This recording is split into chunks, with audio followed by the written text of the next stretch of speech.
wararka ka imaanaya deegaano hoostaga degmada Jamaame ee gobolka Jubbada Hoose ayaa sheegaya in maanta dhaqdhaqaaqyo militari ciidamada xoogga iyo kuwa Jubbaland ay ka wadaan iyadoona deegaano ku dhow degmada Jamaame halkaas laga saaray dagaalamayaal ka tirsan Al-Shabaab kuwa kalena lagu dilay.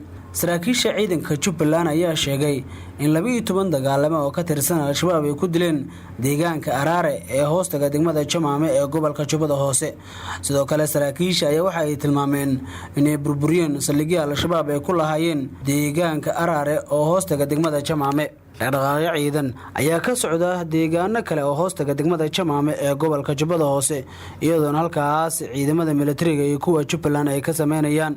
taliyaha ciidanka Jubbaland Aadan Maxamuud Ibraahim Aadan Goojar ayaa sheegay in howlgalka ay ka sameynayaan deegaano u dhow degmada Jamaame ee gobolka Jubbada Hoose isla markaana xubno ka tirsan Al-Shabaab ay bartilmaameedsadeen.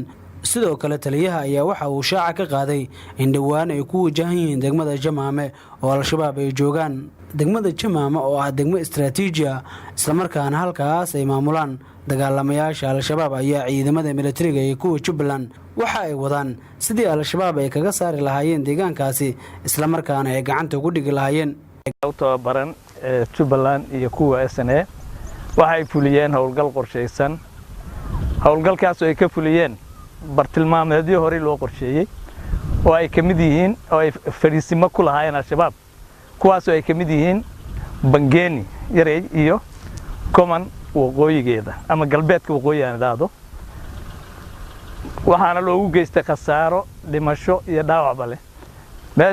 waxa ku dhintay Bangeeni waxa kaga dhintay 5 shabaab oo maaragtay askari baa kaga dhintay saddexna way kaga dhaawacmeen.